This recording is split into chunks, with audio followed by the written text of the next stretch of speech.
Okay, so we're looking at Genesis chapter 25, and we're talking about the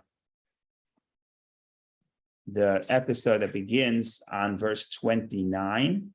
And this is the story that, as we mentioned in the past few weeks, it becomes very contentious, very controversial about Jacob's actions. Jacob is the story how Jacob purchases the birthright from Esau. And we discussed it in the past couple of weeks. I don't want to spend too much time on it. We'll read the verses. We'll see if we want to add anything, and then we go to the next episode. So here we go, verse 29. Now Jacob cooked a pottage, and Esau came from the field, and he was faint. So he was cooking. Esau said to Jacob, pour into me some of this red pottage, for I am faint. I'm tired. He was therefore named Edom. The word Edom means red. So he asked for the red pottage, and therefore they named him Red. We discussed this last week, well, what the significance is. In any case, Jacob sees his opportunity, and Jacob says, sell me as this day your birthrights. Literally, kayom, sell me today. But they translate here, as Rashi does, as this day, let it be clear, let it be a clear and final sale. Esau replied, behold, I am going to die, so why do I need this birthright? Whatever that means, but that's what he answers. Jacob said, swear to me as this day. So he swore to him, and he sold the birthright to Jacob. And Jacob gave Esau bread and pottage of lentils, and he ate and drank and arose and left. And Esau despised the birthright. That's the story. Now, what do you make of the story? It's a difficult story to really take apart. If you think about what was Jacob trying to buy? What was Esau selling? What is the birthright? Could you sell the birthright? What exactly is happening here? So you could think about this at least two ways. You could think about it that the birthright means monetary benefits, because in the Torah, there is a monetary benefit to birthright. And that is that you get a double portion in the estate. Okay, so some people read it that way. They say Jacob wants the birthright. He wants the material benefit of the birthright. If that's the way you read the story, then what's Esau's response? What is Esau's response? Esau says, sure, no problem. I'm going to die anyway. Like, how is that a response? Everybody's going to die, but don't you want don't you want a double portion of the birthright of the estate? So some people read it as follows. When he says, behold, I am going to die, why does he say I'm going to die? He doesn't mean I'm going to die when I'm 120 years old. He means my occupation is dangerous. He's out in the field hunting. He's battling the wild animals. Okay. So he says, I'm not going to survive that long. I'm not going to survive for the time that our parents will pass on and will inherit, and that you'll get a second portion. So I'd rather get the benefit right now of having a bowl of lentils than having the inheritance in the future, which I'm not really going to stick around to get. That's one interpretation. Another interpretation is that Jacob was not trying to buy the material benefits of the birthright. He wasn't trying to show that he wasn't trying to get the double portion of the estate. I don't think he could. Nowhere do we see that Jacob received a double portion in the estate. We don't see that. What Jacob means when he says, "Can I buy the birthright?" It's the spiritual role. In other words, could you acknowledge that I get the spiritual role? I would be the heir of Isaac and therefore of Abraham, and it will be I'll be the one to consider the spiritual heir. And if that's the way you learn it, then 32 makes even more sense, because Esau replied, behold, I'm going to die, so why do I need this birthright? In other words, you're talking to me about a spiritual concept that you want to be considered the spiritual heir. I'm going to die. I don't see anything beyond the material and the physical. So this is not something that I need. The sages say that back in the day, the way it was actually in that culture, but even in the Jewish culture, until the sin of the golden calf, the plan was that the firstborn are supposed to be the priests in the temple. In other words, the people that do the service in the temple was supposed to be the firstborn. Only at the sin of the golden calf, when everybody sinned, including the firstborn, except for the tribe of Levi, did God say, okay, the kahuna, the priesthood is going to move from the firstborn to the Levites. But up to that point, when you say firstborn, it also means the person who's in charge in this family of the spiritual and also religious role, like the priest. And that's what Jacob wants. And Esav is saying, I'm not into priesthood. What are you talking to me about spiritual matters? I'm going to die. I don't see anything beyond the tangible. And therefore, he's very happy to sell it. Okay, so that's the two ways. Again, I'm not saying if you like the idea, you like to sell, you don't like to sell. He took advantage of his brother. He didn't. That is for a moment. But right now, we want to know, what did he buy? What did he seek to buy? So again, he either sought to buy the physical estate or the spiritual role. I think it was the second, but I'm just giving you both perspectives. And then the Torah is very clear to say, I alluded to this last week briefly, the Torah is very clear to say that at the end, after he ate, after he drank, he rose and left. He's not tired anymore. He's not hungry. He's not faint. He has energy. That after that entire story, it says, and Esav despised the birthright. Despise means it's Vayibes could be despised. That's one translation. But Vayibes could also mean he made fun of, he humiliated. He did something to say, I don't care about the birthright.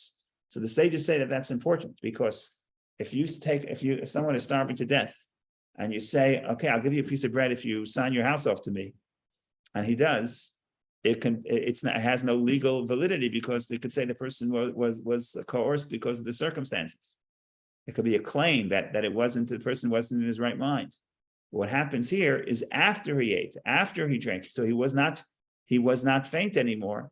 And then he did not say, oh, the deal is off.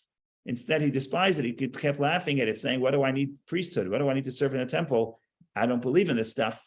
And in some sense, ironically, that's what seals the deal.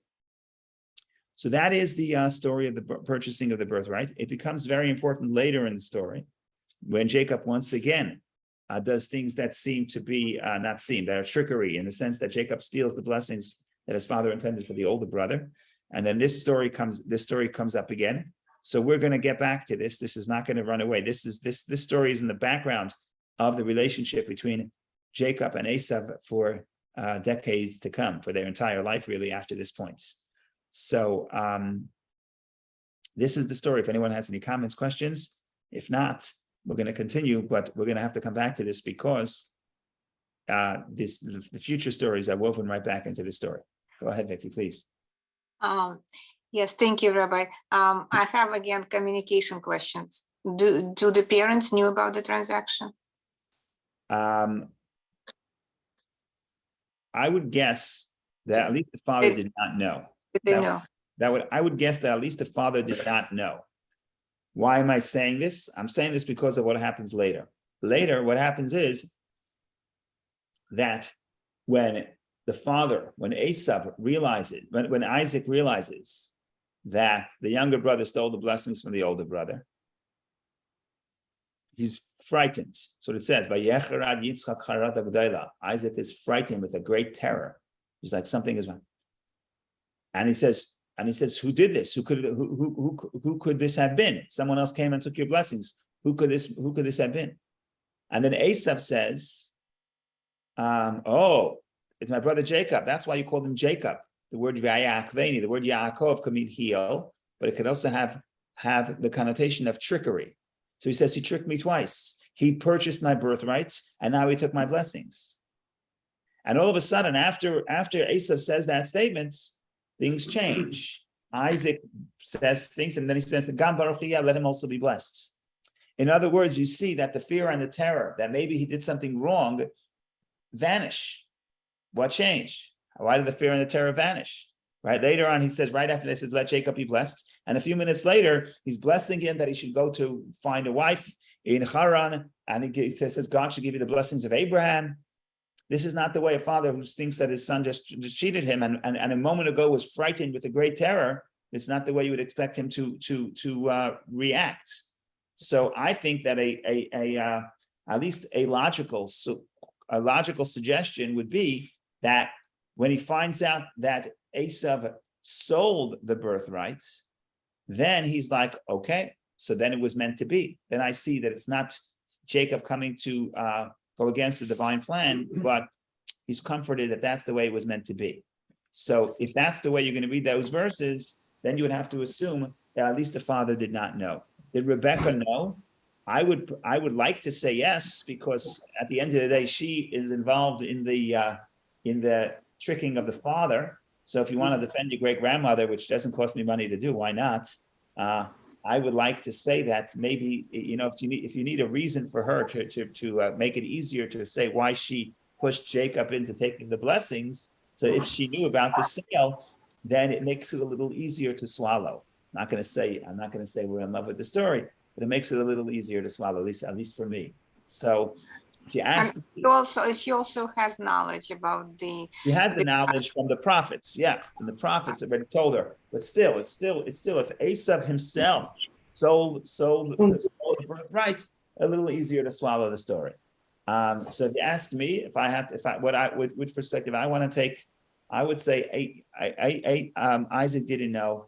Rebecca know, maybe not. I'm not sure Jacob was running around to tell everybody about this great deal he just made. I'm not sure how he felt about it. So I don't know. Actually, it's been troubles. Go ahead. The whole story. Yes. Because it's not just once. We know it's going to be later, both him and Rebecca. And it's kind of doesn't look good at all. Yeah, it doesn't look good for the story. You see, that's how we know the Bible is true. Because if the Bible wasn't true and Moses was just writing a good version for the Jews, he would write it differently, right? He would say, oh, Esav stole Jacob's blessing, right? Yeah, that's the thing in the Bible. You get the whole version. You get the true version. It's a troubling story. It's a troubling story. There's no question about it. And the question is, what do we deal with this? That's a good question. The traditional view, in other words, the way the sages study the story, is they're painting it in a sense where Jacob is the savior here. In other words, Esav is a terrible person, and that's why, even though you don't see it in the text you just see he's ADD, he's not into studying, he's out in the field, but he's not a bad person. But the sages paint him as a terrible person. He's into murder, he's into adultery, and they try to find biblical, sources for that. I'm not going to say let's put up what the sages are saying. So from the sages' perspective, Esav is this terrible guy. And Jacob coming in and taking this is not trickery. This is buying the blessing. This is the purchase of the blessings. Purchase of the birthright, which Esav does with his consent. But later, when he steals the blessings, he's almost doing a service for the family or for the legacy of Abraham, that the blessings should not go to this terrible person. So he has no choice, and he's engaging in the lesser of the two evils. That's the traditional way, the way the rabbis learn it. So they have to make Esav a villain to be able to make the story, make it easier for us to swallow the story. However, that's only on the surface. When you look more carefully at what the sages are saying, you see sources that show that the sages themselves say, even if it was okay, it was not free of moral challenges. And therefore, for example, there is a verse that I mentioned earlier that says that when Isaac hears what happens, that when Esav heard that his father said that he blessed someone else, it says like this.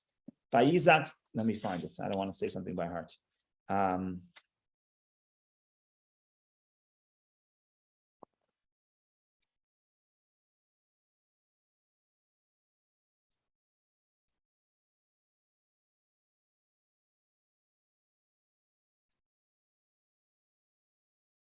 Okay, so I'm looking at, if you have the book, it's on page 139 in the Art Scroll on verse 30, page 139, verse 34. If you don't have it, I'll just read it. It's a one verse.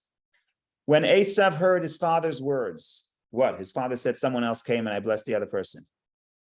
He cried out an exceedingly great and bitter cry. Okay, Vayitzak tza'aka gedaylo mara. He cried out an exceedingly great and bitter cry. Okay, fine. Now, what do the sages do? They say, that's a very interesting statement. Where else have we heard the statements?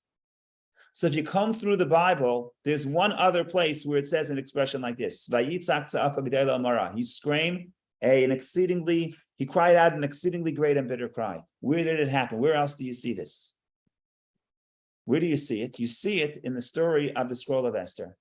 Haman gets Achashverosh to go and kill, to give a decree to kill all the Jews in the scroll of Esther. And when Mordechai hears it, what does Mordechai do? Exact same words. He cried out an exceedingly and bitter, great and bitter cry.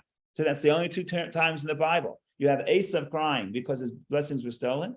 You have Mordechai crying because there's a decree to annihilate all the Jewish people. Now, the sages, even though they spend their time defending Jacob because that's what they're good at, they say that these two verses are related. Maybe the quote-unquote punishments for Jacob stealing the blessings, even though they felt maybe he did the right thing, his mother pushed him, maybe it's the right thing to do, but it's still a problematic story, like Zena says. And therefore the consequence was the decree of annihilation for the descendants many generations later. Now, okay, the decree was annulled, fine. But just that process of pain is a result of the pain that was caused to Esav. That is one point I'm going to say. I'm going to say one more point before Richard's question. When you hear the stories of the Bible itself often does not tell you its opinion clearly, explicitly, its opinion of this of the events. Who was morally right, who was morally wrong. Usually it's not black and white, but even it's not going to tell us. It doesn't say, oh, we think this was a good move, we think that's not a good move. The Bible itself does not say it. So one of the ways of figuring out what do we think about the story is to look at the broader context of the story and see what happened as a result of the story. Now you could make an argument that the result of this story is the exile in Egypt.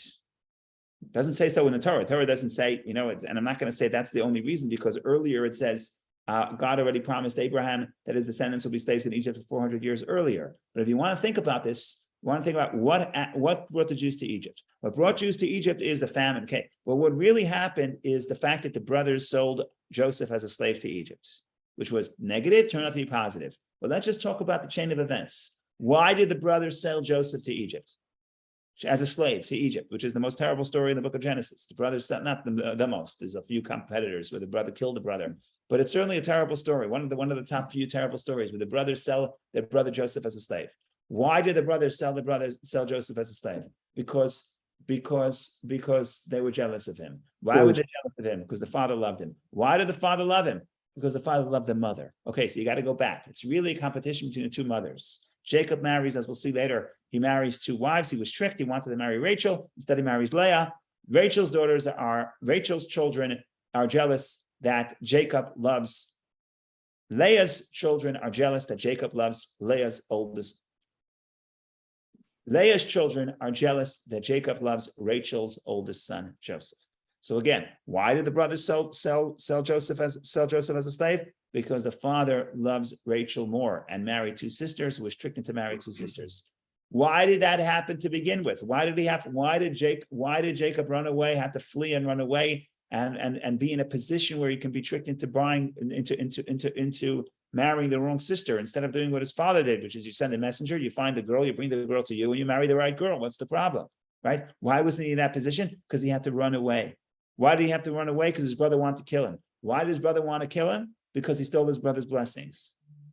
Okay? So if I know nothing, I just look at the book of Genesis. I say, oh, interesting, he did this act. But this act, quote unquote, does not go unpunished. And the sages also talk about the fact that the similarities between Isaac and Jacob, and one of the things they say, that whatever happened to one happened to the other. That's what they say. They say Isaac was tricked.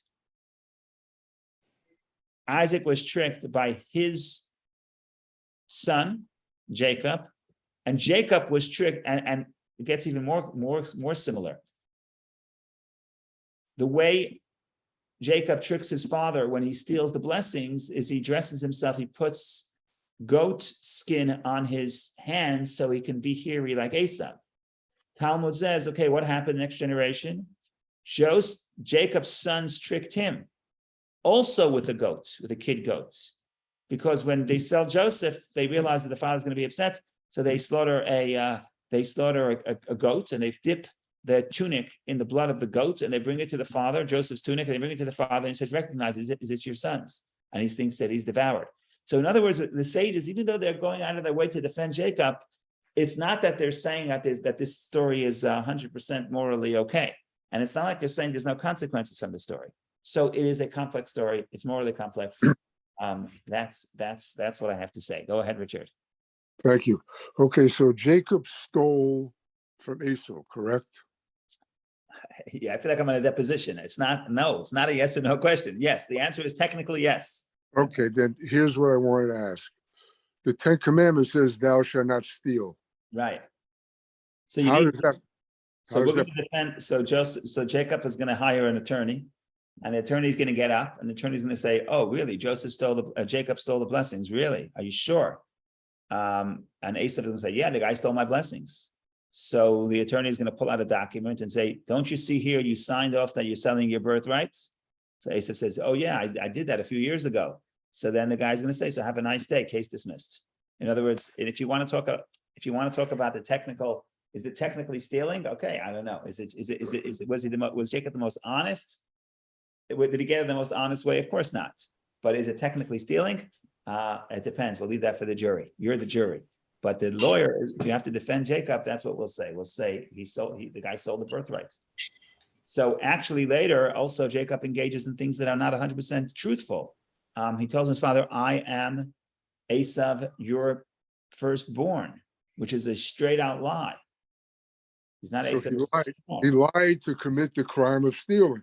Yeah, so we have to defend him too. So if you have to defend him, he'll hire an attorney, and the guy says yes. There's different ways of defending him, but one of defending is, "I am Esav, your firstborn. I brought the right to be Esav, your firstborn." It doesn't mean I'm Esav. It means I brought the right for it to be Esav, to be the firstborn. So in this context, I'm Esav, your firstborn. Is the most convincing? No, but not some defenses. You got to put up a defense. The Torah clearly states sale. Yeah. What was the compensatory for the sale? What was the compensatory for the sale? So there's two opinions. One opinion is that it was actually the food, the dish. And that's part of the irony here. That's part of the irony. The irony is that the fact that Esav doesn't value it, that's part of the story. That's why he doesn't deserve it. Almost, if I would say, what's the Bible? If you believe that the sages are picking up on what the Torah is doing, and they're expanding it, because that's what they usually do, or I hope that's what they usually do. So in other words, they want to say that Esav, where does the text itself show that Esav is less than deserving for this role, right? So where you see that is in his attitude, that if I just tell you the guy is willing to sell his birthright for a bowl of lentils, right? That itself is telling everything you need to know about Esav, about whether or not he's worthy for the birthright. Especially if you say the birthright is a spiritual. I don't want to say right, but a spiritual position of being a priest, and the guy's willing to sell it for a bowl of lentils. That is the Torah's way of saying he's undeserving. But there was a kinyan. Yeah, it's clearly. So some people say it was the bowl. Other people say, Nachmanides quotes it, some people say that there was a separate transaction of money. He says that the food was just to take care of the food. He says, if you sell me the food, he says, if you feed me food, I'll buy it from you. But Nachmanides says that there are some people who say that the compensation was not the food, compensation was money. And Nachmanides says, I don't think that that's the case. I don't agree with that perspective, but there is such a perspective. If you're asking me, I would say that if you believe that Jacob bought the right to the physical birthright, in other words, to this double portion in the estate, if you want to take that view, then I would also take the view that he also paid for it. He paid a lesser amount. It's like you buy someone else's insurance policy, right? So you get the money now, you get less money now instead of more money that will come in the future. So if you want to say that Jacob is buying the physical right to a portion, the double portion of the father's estate, then I would go with the opinion that Nachmanides quotes, that he probably paid cash for that. But Nachmanides says it's more likely that he did not pay, The payment was the food. And the birthright was something intangible to Esav's view, that my descendants are going to be the priests. Esav says, what are you talking about? I'm going to die. Don't talk to me about my descendants being priests. So again, the rabbis are trying to paint Esav as a terrible guy. And a lot of people who read the Bible say, we don't see this. We don't see the guy so terrible. But if to defend the rabbis, I would say that the text itself is doing that. Text itself is painting Esav as somebody who's at a minimum, not a murderer, but at a minimum, not deserving of the role of being the priest if he's willing to sell it for a bowl of lentils. Go ahead, Dr. Ken. Thanks, Rabbi. I'm kind of confused about the possession of the birthright in this respect. Doesn't the father have a say in the ultimate birthright? The father doesn't have a say in the birthright. The father has a say in the division of the estate. You could divide your estate in your lifetime any way you want, but when it comes to inheritance, in other words, let's assume that unless the father divided the estate in his lifetime, which a person could do, but if not, then there's a biblical commandment that the birthright should be that the oldest son should get a double portion. Practically speaking, today most people don't do that. Today it's advised people divide their estate in their lifetime, and they only have a small portion of money. They take a small portion of money and they do the biblical mitzvah of giving the oldest child a double portion of that small amount, if you see what I'm saying. But in biblical times, but that's the mitzvah. The mitzvah, in other words, if you're not relying on division in one's lifetime, it's not about up to the father. Once the father passes, then the laws of inheritance kick in. In other words, unless it was divided otherwise in his lifetime, and there it's not in the father's control. Now, that's if you talk about the monetary estate. Talk about the spiritual birthright. I guess the book of Genesis is going to say it's not up to the father, it's not up to the child, it's up to the who's worthy. That's really what we get up to. And therefore, ultimately, it's not the firstborn, it's the tribe of Levi. But they felt that eventually they want the father's blessing for that, correct? And therefore it's important to get the father's blessing. And so when it comes to the spiritual legacy, I think there is a little bit more of leeway. And therefore, some people are more inclined to say that Jacob wanted the spiritual blessing, and therefore the transaction would work. So, like I said, it's not 100% clear what Jacob wanted, what he tried to purchase. It's not 100% clear what he wanted to purchase. It's not, but I think if you read the story in its totality, you'll get to the point where, at least from the father's perspective, once he hears about the sale, he's much more calm that he blessed the right one. Does that mean that the story is without any moral difficulty? No, it doesn't mean that. Like I said, even the sages who spent a lot of time defending Jacob, they say that there were consequences to the story, and the text itself highlights, the story itself highlights the context, the negative consequences of the story down the line. Thank you. Boys at the time we came back. So the tradition is that if the story is correct, you read the story, it doesn't say, it says they grew up. So it doesn't, we don't have any ages anymore. They grew up. The next time we're going to hear about an age is, well, there's no explicit age. So it grew up. They grew up. We don't know. The sages feel that this story happened on the day that Abraham passes away. And they say that's part of the story. I alluded to it briefly last week. And we said that part of the story, the reason why Jacob was so upset, Jacob said, sell me the birthright, is because this was the Shiva, the passing of Abraham, and Esav is not present. Esav is out hunting. And therefore, when he comes back, Jacob is basically saying, either you be here for the family, or, which is the role of the firstborn, or sell it to me. If you accept that rabbinic interpretation, then you do the math. When Abraham passes away, they would be 15 years old. Go ahead, Bob, please. Just one other consideration that you didn't opine on is the fact medically 3,000 years ago, this guy comes out from the hunt, he's feeling faint. The only thing you didn't mention, he might have thought he was going to die that day. And if somebody came to you and you couldn't breathe and said, look, I'll give you some oxygen, but give me everything you have, of course you're going to give him everything you have because you'd be dead otherwise. So Right. I think my interpretation is slightly more sympathetic to Esau. He thought it was a life and death situation. And if you look about consequential deeds in the Bible, nobody suffered in their life more than Jacob on every level, whether it be through his marriage, through his children, through his thinking that Joseph had died. So maybe Jacob doesn't come out in such a rosy light as we think. Yeah, I agree with you. And I, like I said, I think that I didn't elaborate too much, but I think that the rabbis, even though they work to defend Jacob, they're sensitive to this. And therefore they point out that how the negative consequences in Jacob's life. I agree with that. I also agree that the rabbis are sympathetic to what you're saying, not the rabbis, the post-Talmudic commentators, and they're making the point, and they say, because they realize your point, which is that a sale that a person does because they feel that they're going to die, it has no validity whatsoever. Therefore, the sages of the Talmud say that's the end of the verse. The end of the verse is the key here, where after he ate, after he drank, after he's no longer faint, he says, Esau despised the birthright. In other words, instead of saying, "Oh, you cheated me, give me my money back," for decades, he has not protested.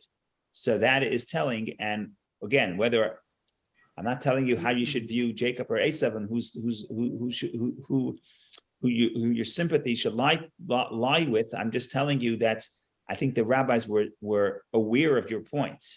And that's why when they set out to defend Jacob, they have to say this was not, they have to conclude the story and say, and Esau despised the birthright, because if Esau wanted the birthright and said, how could you take advantage of me in that way, then Esau's claim would be binding, and this sale would be no more than a joke. Or that what brother wouldn't save the life of his brother in dire need? Right. Esau might have despised the birthright because the only way he could get compassion out of his own brother, his only brother, was this birthright. And so for that reason, he hated the birthright because it was the only way that he could get compassion out of his brother. That's a valid interpretation. I'm not saying that it isn't. But like I said, the rabbinic interpretation is different. But my point is that the rabbis understood, they were bothered by what's bothering you. Their conclusion may be different, but they were bothered by the same problem. They were bothered by the issue that a sale under duress of pain, of hunger, of death is not a sale. So all I'm saying is on that point, on your question, they agreed with you. Their resolution is a little bit different, but certainly your question is the rabbis were clearly in agreement that if a person sells because they're hungry or because they faint or because they feel like that they're in danger in any way, that sale is not binding.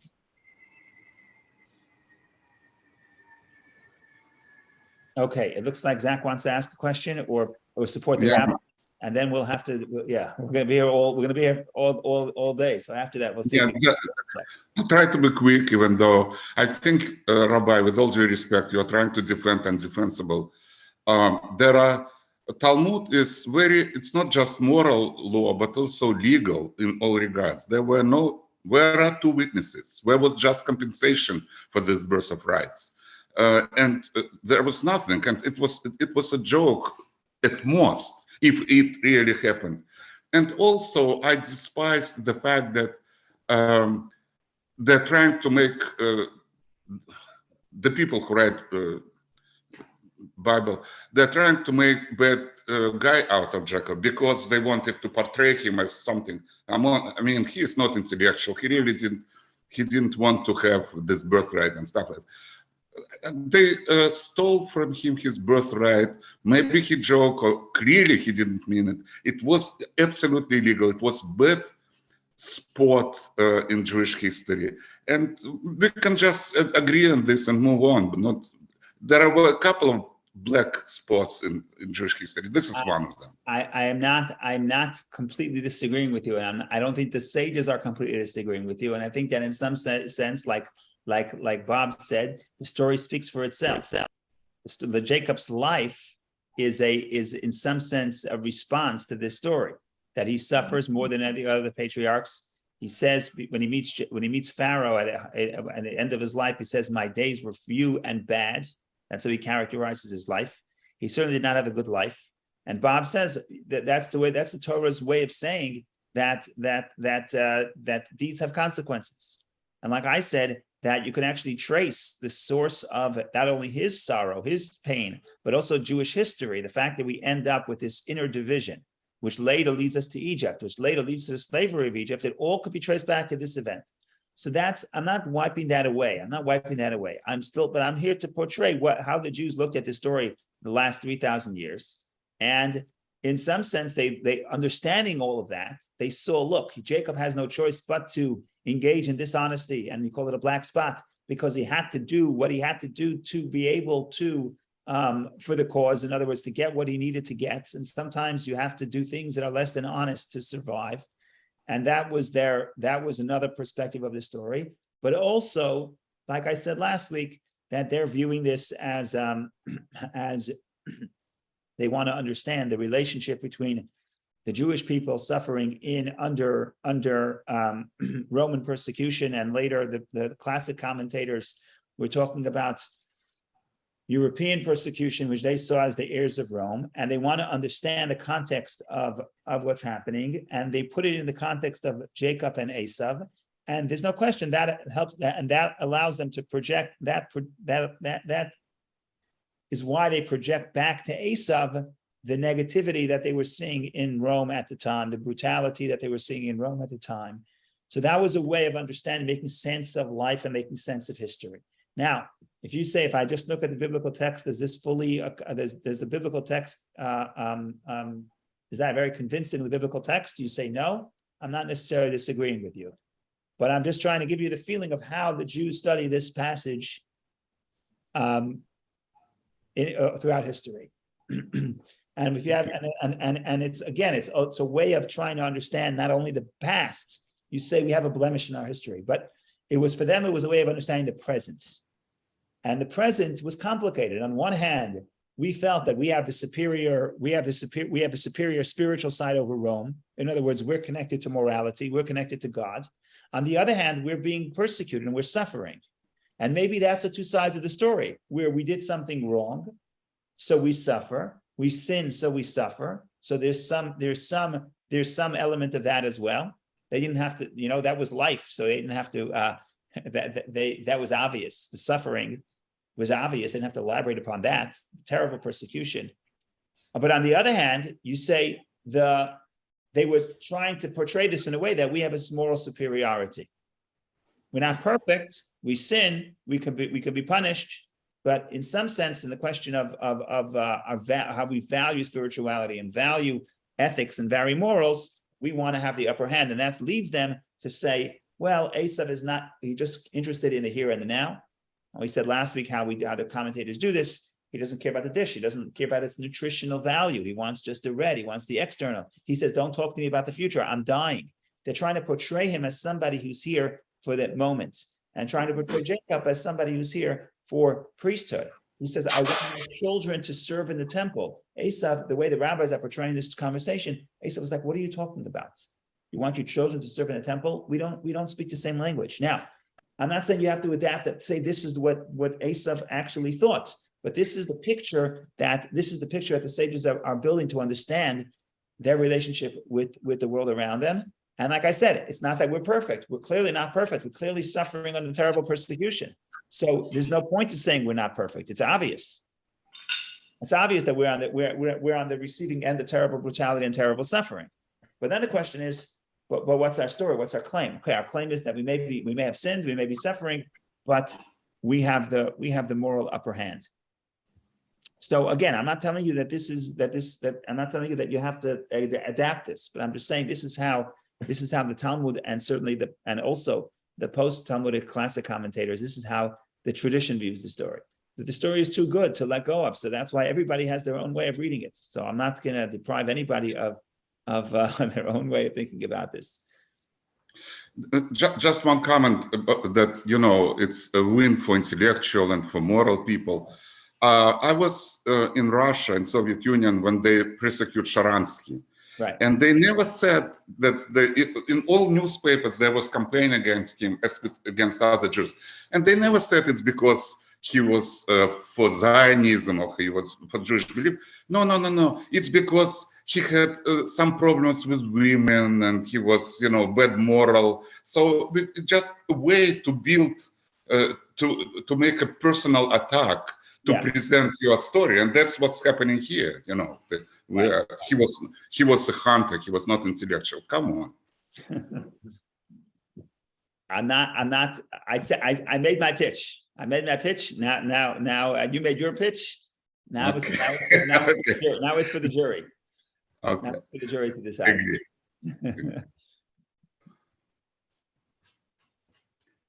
Okay, the good news is that the bad news is we're going to continue because we have 3-4 minutes. You want to learn a little bit more.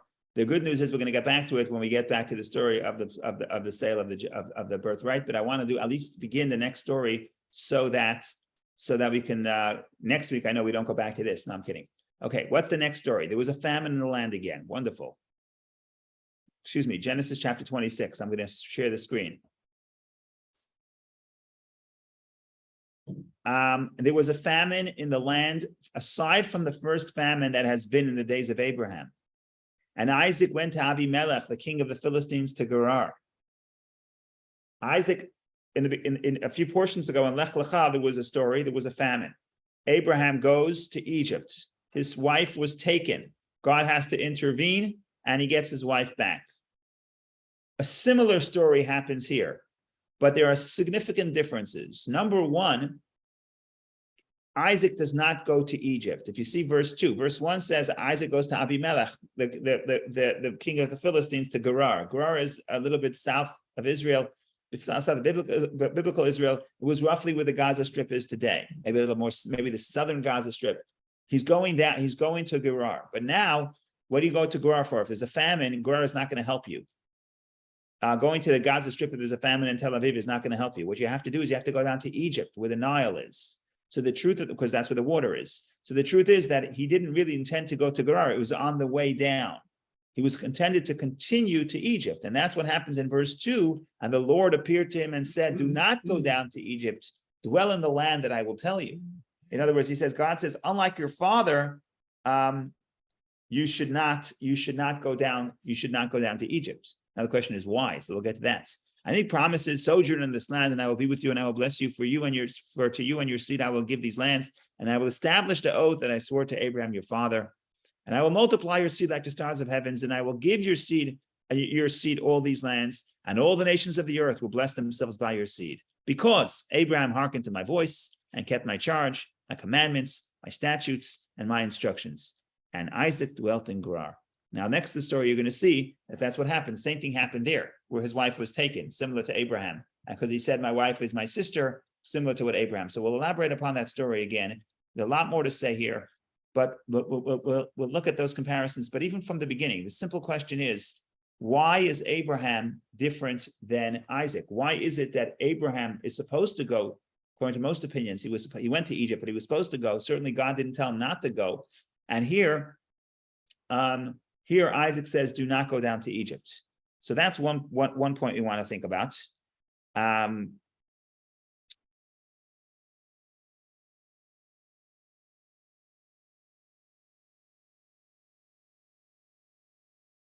So there's a lot to say. I'm going to give one or two interpretations. First thing is, I'll say like this. I'll say that what Rabbi Shamshin here says. He says, why are there so many famines in Israel? Abraham has a famine. Isaac has a famine. The next generation is a famine when there's no bread and they have to go down to Egypt. The brothers have to go down to buy food. There's constantly famines happening in Israel.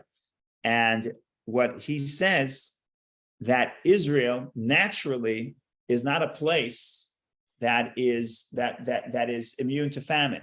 In other words, to survive in Israel, you need the divine blessing. And that's what God wanted. God wanted a land that is not like Egypt, which always has water. because that sense of financial security bred spiritual corruption. So specifically, God says, go to Israel, which is a land where you need the rain, you're dependent on the rain, and the rain is not that prevalent, and therefore, to succeed there, you need the divine blessing, and that's going to be evident in the next few verses, where Isaac is successful in the land, even in the years of the desert, of the famine. So in other words, to succeed in Israel requires a specific divine blessing, and also you need the divine providence, and that's part of the point of the story. So that's one point. It's 32. I'm going to take 2 more minutes to say one thing that I thought was very, very radical, but thought-provoking for the Malbim. The Malbim says like this: why is it that Abraham, God tells him doesn't tell him not to go to Egypt, whereas Isaac, God says stay in the land of Israel? And basically, God says, I'll bless you. And that's what happens. We'll see later, he becomes successful in agriculture in the year of famine. He finds water, whatever the case is. So what the Malbim says is like this: Abraham, the reason why Abraham has to go to Egypt, that's part of his tests. We know Abraham was tested with 10 tests. And therefore, Abraham has to go to Egypt. It's part of the test, because God told him to go to Israel. He moves to Israel. And as soon as he gets there, it's so terrible that he has to leave him to survive. So that would make him question the divine promise. But Isaac doesn't need any tests. And therefore, God says, you're at the time where we can bless you directly. The miracle will happen, and everybody will see that you have the divine providence, and you're successful even in the year of famine, which is what happened, which generated the anti-Semitism and the jealousy that followed, which we'll get to that later. So that's the answer. The answer is Abraham has to get tested, so he has to go to Egypt. Isaac does not have to get tested. But that leads to the other question, the deeper question: why does Abraham have to get tested in 10 tests and Isaac does not? And that's a very interesting thing to think about. Malbim's answer is a little bit surprising, thought-provoking. Again, I'm not sure I agree with it, but it's certainly thought-provoking. What the Malbim says, he says is like this. He says, Abraham discovers God. Wonderful. It's a great level to reach. But he discovered God through his intellectual inquiry. In other words, in his mind, his logical conclusion was that God exists, and therefore he believes in God. So what the Malbim says, if the foundation of your trust in God is your own intellectual conclusion, then God wants to test. Say, how far is that commitment? And because do you have the faith? Faith is beyond logic. So Abraham has to be tested to see whether or not his faith is only logic, in other words, his relationship with God is only logic, or it also goes beyond logic when it doesn't make sense to have faith, to go beyond what makes sense, because that's what commitment is. And that's why Abraham is tested. Whereas Isaac was born and raised in the faith, as we see with the Akedah, with the binding of Isaac, is willing to sacrifice his life to God. So we know he has the faith, and therefore he does not have to be tested. So I thought that was interesting. It's radical because it's just interesting. But what it does, it's thought-provoking in the sense to think about that. We always say there's an advantage of discovering God on your own, but there's also, according to this interpretation, there's also a problem, not a problem. You have to develop beyond that, right? The relationship could start based on logic. You have a human relationship. Why do I want to have a relationship with you? Because of logical reasons. But it can't stop there. Hopefully, the relationship grows beyond what makes sense, and I stick with you even when it doesn't make sense. And that's the logic leading into faith. And therefore, Abraham has to be tested. Isaac already has that faith. He's born with that faith, and therefore he doesn't necessarily need to have those tests. And therefore, he can live in Israel, even in the famine, and they can have the divine providence, and it could be clear that he's receiving the divine blessing even in the famine, because he already has that faith. So I thought that was interesting. A lot more to say on this as we will, God willing, continue next week. Thank you all for joining. And that's the story in short. Yep.